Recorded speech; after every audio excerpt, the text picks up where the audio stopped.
Bonjour YouTube, welcome back to Talking Thursdays. Today we are at CHAMPS-ÉLYSÉES. And why are we here today? Every Sunday of each month is open to public. So I know we've said that it's Talking Thursdays, but you know what, we're recording on Sunday for you guys because we thought this would be a cool thing to tell you. Since you don't get the avenue this empty all the time, we thought we were going to take a walk down to Place de la Concorde and we're going to tell you a little bit about the history of this beautiful, as they say, the most beautiful avenue in the world. So, On y va? on y va.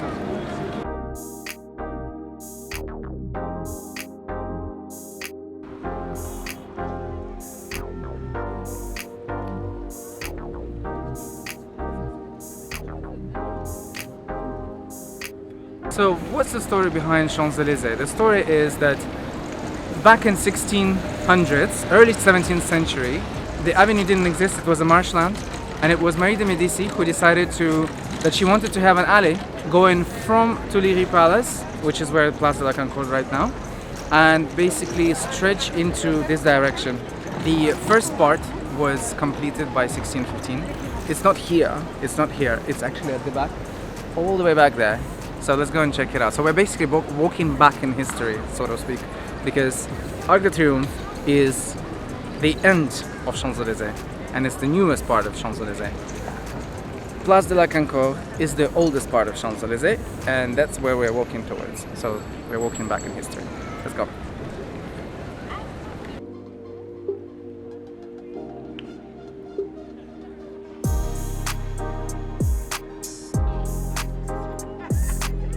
In 1670, André Renaud, the gardener of Louis XIV, was in charge of this area to develop the land. He was assigned to redevelop the area, to develop it further.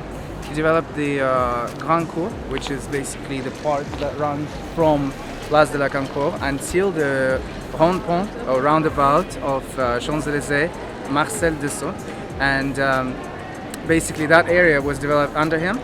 And further up, where we are standing right now, was actually just an alley surrounded by trees and beautiful trees and the fields, let's say, and it was a hill.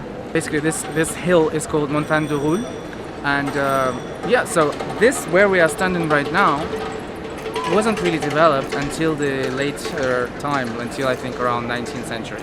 So let's go further down the line, and you will see more. Allez.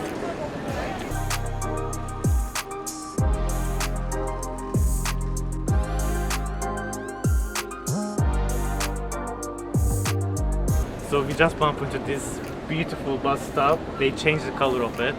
I don't remember the previous color, but it wasn't used to be white. It looks very classy as well. I love it.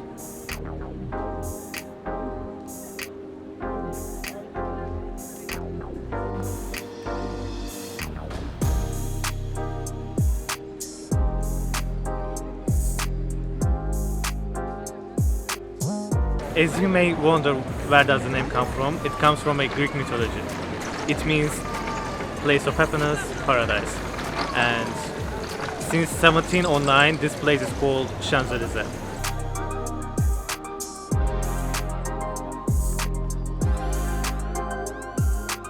So what about this part of Champs-Élysées, the famous Champs-Élysées that everybody knows, the Arc de Triomphe, the beautiful buildings? Well, this was all developed further down into 19th century. In 1810, the Empress of France, Marie-Louise d'Autriche, she was here. Then the Russian side was here as well. Then it became more of like a center stage for political movements. There have been the Germans during the invasion, they were here.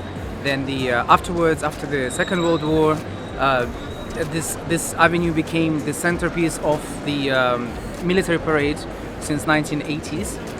And yeah, so this place itself is now the most, I would say, the most significant avenue in the city. And that's why people come here. Now let's see what people say, what Sinan actually says, what people come here for, what they do, and why it's so famous, aside from the historic factors. When you visit Paris, I'm sure you will be visiting Champs-Élysées for sure. But what can you do in Champs-Élysées? There are so many things to do. There are theaters, cinemas, all the shops you can think of, all the luxury brands are here. What I really like about Champs-Élysées is visually amazing, visually so beautiful. When I stand here, I can see the beginning and the ending. I can see Concourse, and when I turn around, I can see Arc de Triomphe. And if you have pass sanitaire, you can get to a restaurant, you can eat whatever you want. It's not only French cuisine here, you can find Arabic cuisine, Turkish cuisine, anything you want. So, but you need to be ready for pass sanitaire. If you have pass sanitaire, you are welcome. You can have anything you want. And if you don't have pass sanitaire, don't worry. You can just walk around, you can do the things like everybody else does. You can enjoy the view, it's amazing. We'll take selfies, like the right behind you. Exactly, you can take selfies. Behind me is Obelisk. That obelisk is the oldest monument in Paris, and it's several thousand years old. It was brought here in 19th century, but I will have to tell you about this in a later episode because it's a really interesting story. It comes all the way from Egypt, and it was parked by the Seine for several years before they actually managed to erect it in the middle of the place. But that's a different story. Let's go.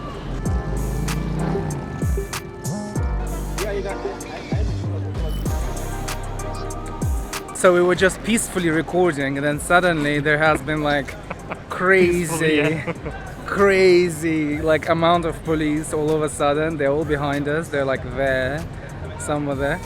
They caught some thieves. I think they were thieves.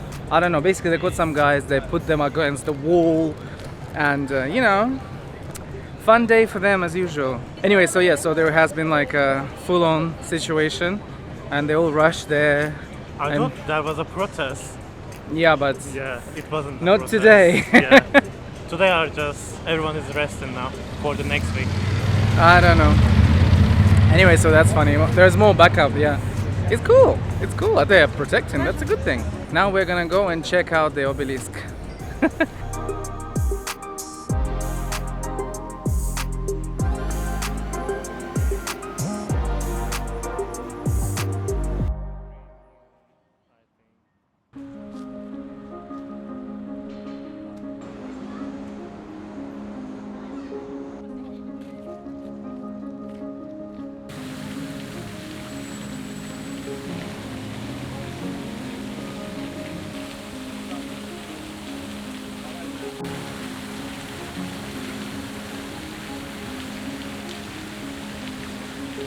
Very nice to see this working.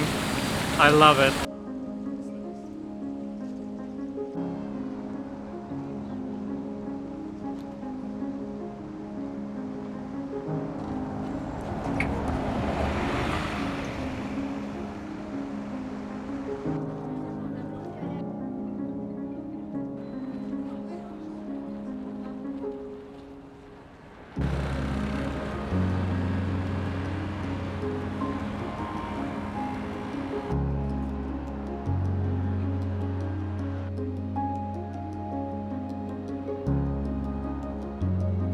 We hope you like this video.